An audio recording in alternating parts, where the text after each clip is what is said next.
Hey guys, what's going on? Got an update for you on the CJ7 project. The engine is in. The 6-cylinder automatic is out, and the 304 V8 and T18 4-speed are in. Overall, swap wasn't that hard. I did have to change the passenger side motor mount bracket down there because the holes for the motor mount are different. The 6-cylinder one had 3 holes next to each other, and the V8 mount needs 2 slots on top of each other. So that one got changed. And this one I did not have to change. So that is the same between the 6-cylinder and the V8, at least on, I would say 81, maybe 80 and older, where the factory V8 was an option. I also got the factory support bar bolted in there for those that might have it and not sure how it goes. Let me get a light. Let me get a light.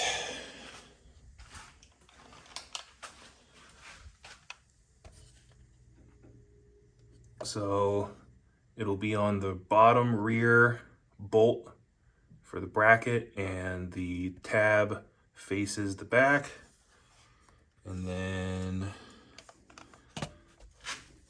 let's see here. On the driver's side, it goes on the bottom forward bolt, and the tab faces down. And that's just there to, I guess, keep the frame from spreading and twisting, and it's kind of a reinforcement piece because if you think about it, on these frames, you have the rear frame / bumper mounting piece. Then you have the bar that goes in front of the gas tank, and then the skid plate, and then the front mount here. So that bar kind of adds as another reinforcement point for the frame there.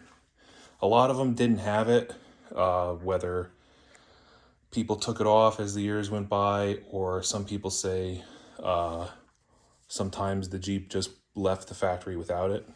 But mine had it, so I swapped it in. I will say it is definitely interesting getting this in here. I was using, just a standard engine hoist.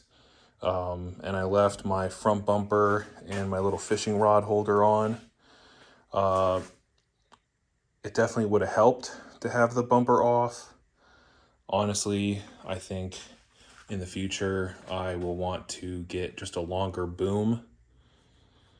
But I was using the engine leveler, and with the engine leveler, making sure the engine didn't tip too far down, it had the hook like way back here.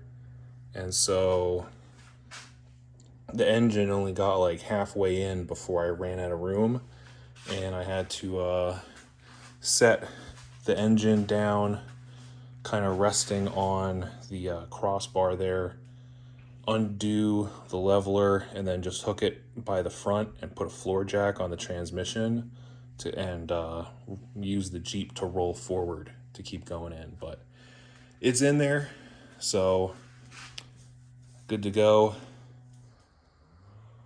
I changed the oil pan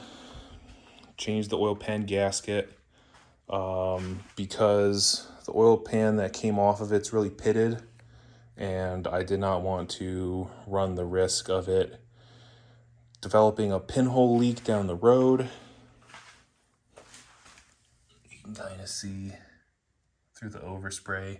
It's pretty scungy, and the inside is actually pretty gross. There's a lot of like slime in the bottom of the pan, so good that that is out of there. I'm finding they don't really make a lot of parts for these AMC V8s. Mostly I think because they're kind of a mashup between a Ford and a Mopar engine. But so the oil pans, there's really only two brand new options.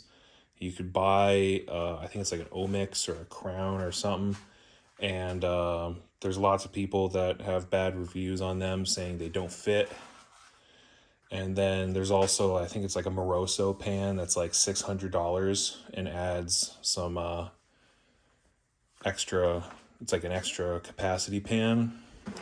But luckily, I was able to find a oil pan off of a 360 on eBay for like $90 that someone had sandblasted and inside and out and painted on the outside. So threw that on there. It's in a lot better shape. And these AMCs, a lot like the Pontiacs, they're all the same size. So 304, 360, or 401, they're all the same size blocks, so the oil pans interchange. Timing chain cover, I just cleaned up and painted, rebuilt the oil pump, obviously new seals, new gaskets. This is a new water pump, and I was a little disappointed at first because this alternator bracket that I have, you can see needs these spacers because it sits over your heater hose fitting. And the water pump that came off, this was actually all one casting. And at first, I was a little disappointed that this casting wasn't the same, but then I found the bag that had the gasket, which I didn't wind up using because I have a whole Felpro kit. But in the bag was also the spacers that I need, and obviously it all worked out, so that's really good. But timing chain, taking a couple steps back, the engine is pretty solid. Even though the oil pan looks super nasty, the inside of the engine isn't. You know, the rockers and valley tray all look good. I need to do valve covers. These valve covers are all bent and messed up. I was going to reuse them, but again, they're all bent and warped, and I'm not going to mess with them. So $90, grab a pair of chrome Edelbrock ones. It is what it is. Timing chain, timing set was replaced. Unfortunately, the fuel pump eccentric is a little worn, but they don't make that fuel pump eccentric. I found one listing on eBay, and it's like some no-name company from China, and not gonna trust it. So I put a little extra assembly goo on the eccentric and the fuel pump arm, and if at some point the eccentric does finally wear out to the point where it no longer pumps the fuel pump, I'll just put a block off plate and a electrical fuel pump on it. Like I said, new oil pan seal. Went with the cork seal. Usually in the past, everyone, doing small block Chevys and stuff, everyone says to steer clear from the cork gaskets, but again, there's not much availability. And the gasket kit that I have has cork gaskets in it, and I put them on, and so far so good. The harmonic balancer, I have this performance products one that I bought, which again is like, I think the only aftermarket balancer you can get. And it has bolt-on counterweights for the 304, 360, and 401 engines. I went to put the counterweights on and stripped one of the bolt holes out, and only then noticed that the Allen head set screws that are included only have like one or two threads that stick out past the balancer, the counterweight. So the screws that they included were way too short.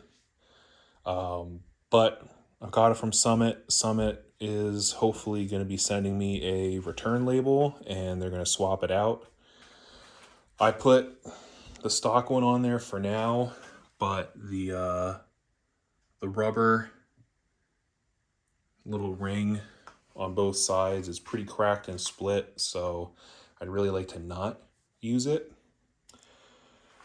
Only thing I had to do was I did have to clearance the water pump, the castings on the bottom, because they're a little bit thicker than they should be, and the harmonic balancer was hitting it. Luckily, the oil filter is actually the same between the 304 and the 4.2, so the case of oil filters that I bought from Wix will still be able to be used, so that's good. Intake, I decided to try this A premium Edelbrock air gap knockoff from Amazon, and quite honestly, it would be perfect, except, let me see if I can go on the other side and show you. This rear bolt hole on the passenger side, move this out of the way. So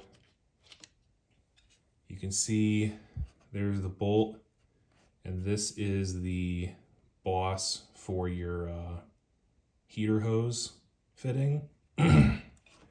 And you can see the bolt runs into that casting. So that needs to be moved over. So unfortunately, it renders this intake completely useless. Right now, its only use is to cover the valley tray.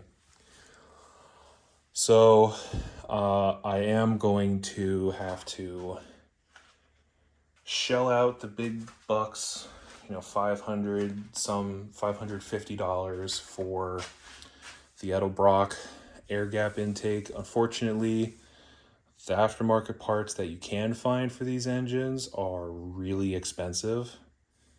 So like I said, the Edelbrock, I don't think Holley or anyone else makes them. It's just Edelbrock.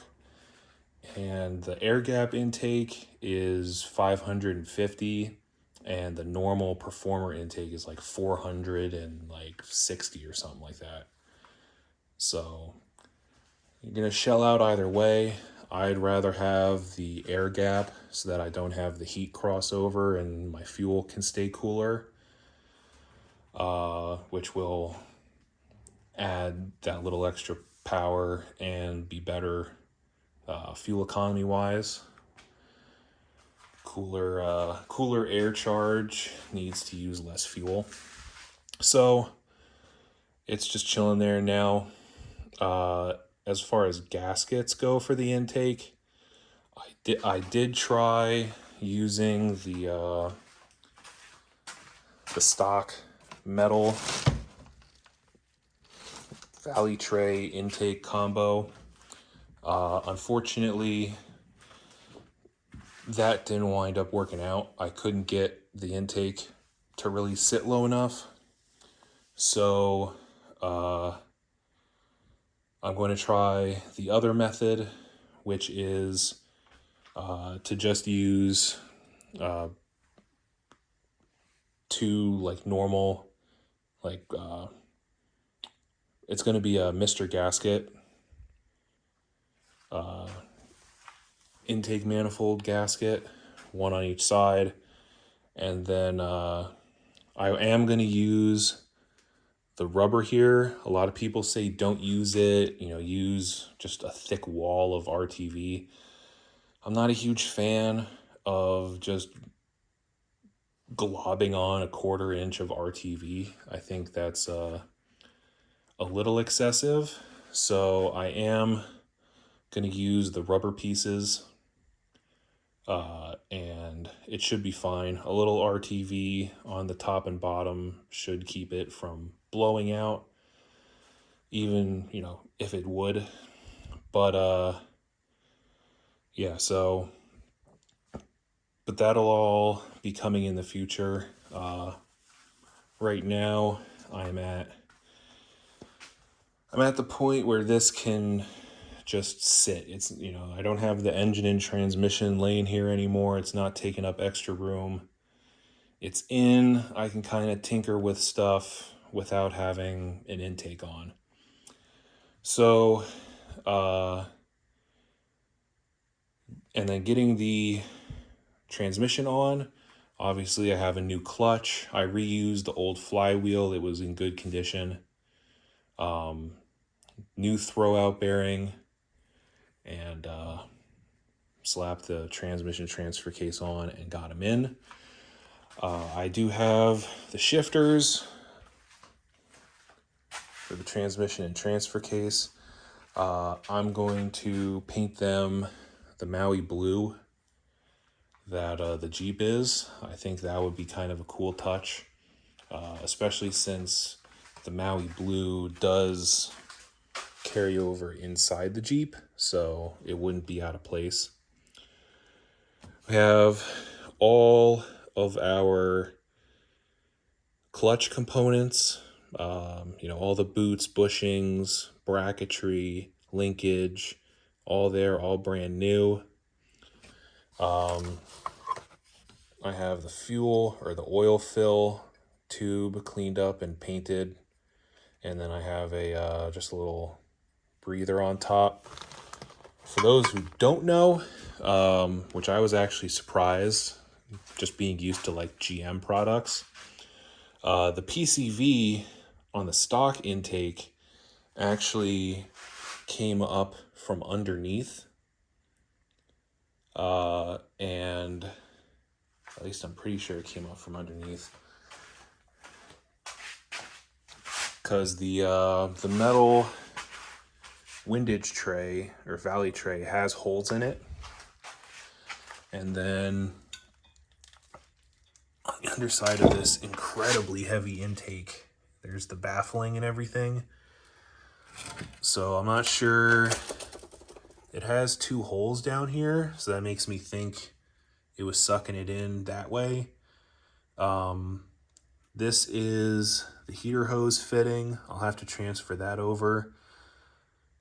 This one also looks like it might be heater related, but it could also be, oh no, this one just goes to that hose. That's interesting.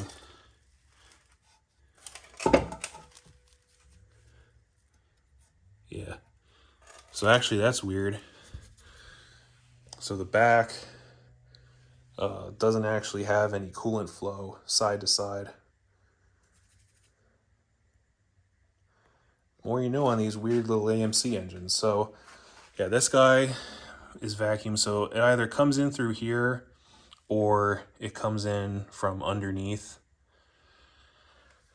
So on the aftermarket intakes, one, you really want to make sure you get one that has a baffle underneath, which I will say this intake does have, it did come with a little bag, and one of them is a baffle plate. So your PCV on these aftermarket ones, you're going to have a grommet, and then your PCV valve is going to go in here and then hook up to the carburetor. So that was a little interesting to find out, but and then yeah, your oil fill is the breather for letting the air in. So you can see the top of the T18 sticking up there with the rag stuffed in it. Taylor spark plug wires, I've always ran those on my Pontiac and the Chevy that was in my K20, so I'm a Taylor guy. And then I have a Chinese knockoff 1406 Edelbrock, again because it's cheaper than the actual Edelbrock. And I had pretty good luck with that Max Speeding Rods 2-barrel that I had on the 4.2, so I'll give the Chinese knockoffs another go. And I will say, one thing I'm really pleased about is this Chinese Edelbrock actually has sight windows for the bowls like a Holly. So that's cool. You still have to take, the top of the carburetor apart to adjust your float level, but at least you have a sight glass. And then HEI distributor, as always, HEI for life. So yeah, that's where we're at. New spark plugs. I didn't wind up messing with the freeze plugs. They look like they had been, replaced. They don't look like they're the stock freeze plugs, and they also, from the outside, look like they're in very good condition. So, next steps, we have to do electrical configuration. A lot of this wiring was trimmed and set up for the 6-cylinder. So things like the oil pressure wire have to get changed. I don't know if I'm going to lengthen this wire, which goes to the oil pressure sensor here, and it has this style connector. So I don't know if I'm going to cut this connector off, lengthen the wire and put another connector on it, or if I'll lengthen this wire and then just put a spade connector here. We'll have to see. Also have to change the connector here that was for the 4-wheel drive switch and reverse light switch, neutral safety switch, because the T18 Dana 20 only has the reverse light plug for the reverse light switch. I'm sure there would be a clutch operated neutral safety switch or no neutral safety switch at all. And surprisingly, I didn't see a 4-wheel drive switch on the Dana 20. So I'm not sure. I'll have to look at the speedometer, because I still have the entire dashboard that from the Jeep that this drivetrain came out of. I'll have to look and see if that has a 4-wheel drive light, but as far as I could see on the transfer case, there was no 4-wheel drive indicator switch.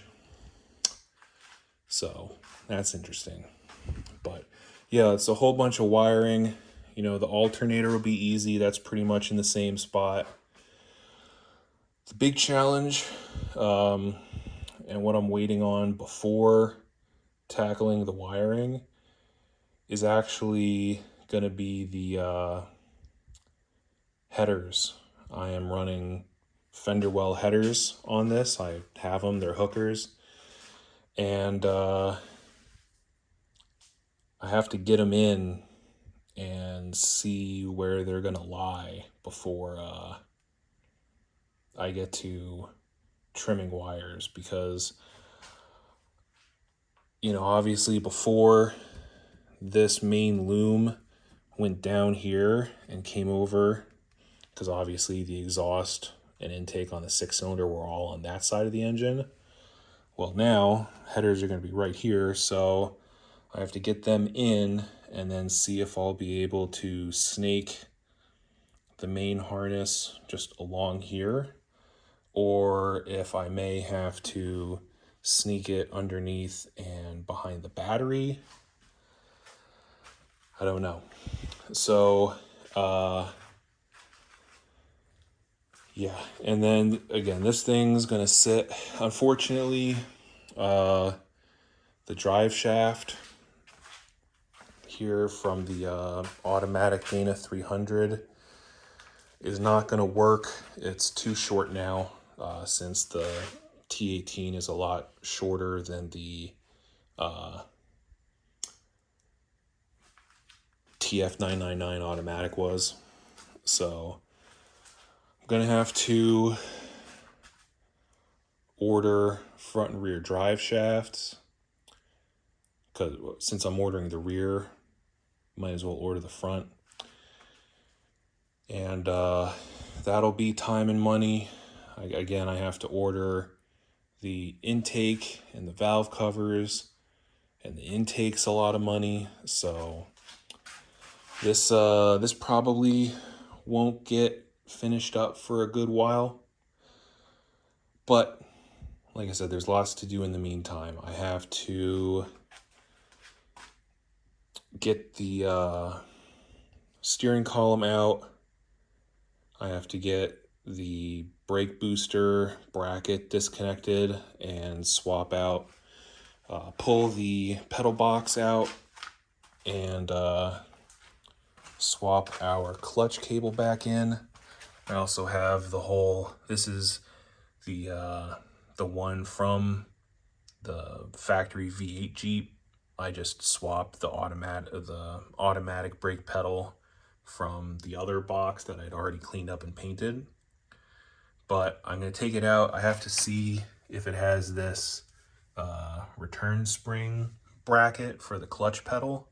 If it does, then I'll just swap the clutch pedal, clean it up, paint it, swap that onto the already painted box, and just throw the spring on. If it doesn't, then I'll have to throw this guy in there. The grill shell here from the V8 Jeep, I was going to use because it has all of the captured nuts for the fenders intact. However, I took the radiator out and the bottom is rotted away. So that guy is going to get thrown out. I'm going to take the grills and everything, or the headlight stuff, and then that'll get scrapped. The seat, I have the driver's seat out. I don't know if I mentioned in my last video, but I got these YJ seats in here, and with the YJ floor brackets, something about the seat, like both of these seats sit closer to the center. I don't know if that was done because these seats could recline, so they moved them in a little bit so that it could pass by, recline, and make it past the roll bar. But so it was too far this way, and then it was also kind of leaning towards the center console. So when I was driving, the seatbelt holder here and the center console were kind of, I was almost sitting on them. Digging into my leg was very uncomfortable. So I took this seat out, and I took the factory CJ seat bracket off of the CJ seat. And you can swap these. You do need to use the YJ sliders because the slider to seat bolt spacing is farther apart on the YJ compared to the CJ, but the actual bolts where the sliders go to the seat bracket are the same spacing. So just kept the YJ sliders and bolted it to the CJ bracket. I left it out just because it'll be easier to get in here, take the column out, undo all the wiring, take the pedal box out. Unfortunate about the steering column. For now, I'm gonna have to just pull the automatic shifter arm out, just so it's not there, and run it as is. Stinks because I rebuilt this whole column, but it's not easy just to manual it because you have the indicator arm, the indicator housing. If you take all that stuff off, it'll look, it'll be all open and ugly. So I'll take the arm off and run it as is. Maybe I can find a tilt manual steering column from a CJ, or maybe even do a YJ. I wouldn't be opposed to doing the YJ because then I could try and figure out getting the YJ turn signal mounted wiper switch to work with the CJ wiring, because that would be a lot better than where it is from the factory. It's cool and all, but I have to reach down around my leg to try and get it to flip it. I also will say, in a past video, I kind of smack talked Omg Ada, saying that, I put their knob on and it's super loose and all this stuff. Well, this is actually the factory knob from the V8 Jeep dashboard, and it was super tight on the stock switch, and I put it on this aftermarket switch, and it's actually the switch that has this much play in it. So I'll give some points back to Omg, but yeah, so if I could not have to reach around to try and grab that, and I can just get this to work instead, that would be really good. And then I also found in the stash, I found this mirror. Don't remember what it's off of, but it's a little bit bigger, but I'm hoping it could work because the stock mirror that I have has a lot of pitting in it, but we'll see. A lot of flipper flabber. I have all of the seals for the hardtop back there to swap out because the rear hardtop hatch gasket is leaking. Not that I'm super concerned about water right now, but I have that to do. So got a lot of stuff to work out. I'm definitely going to get this fender off because I'll have to pull my charcoal canister and then figure out where to relocate it once the header is in there. And then also have to see if, I think my washer bottle is going to be fine, but I'm slightly concerned that my coolant overflow is not, considering how close it is there. So we'll see. You might have to relocate that or come up with a new coolant overflow bottle that I can mount, maybe like out here or something. I don't want to mount it over there because this is eventually going to get air conditioning. That's $1,300, so that's not going to be happening anytime soon, but that is also in the future for this. And the grill shell I'm going to reuse. I'll have to look into maybe I can use some riv nuts instead of the nut and bolt method. Or, worst comes to worst, use nuts and bolts again. Did it the first time, can do it the second time, but yeah, so I'll probably do another video. You know, I don't want to leave you guys hanging forever. I know there's some guys that like seeing updates on this, so I'll try and do a video once I get farther along, maybe after I have the headers in. But for now, I'll catch you guys later.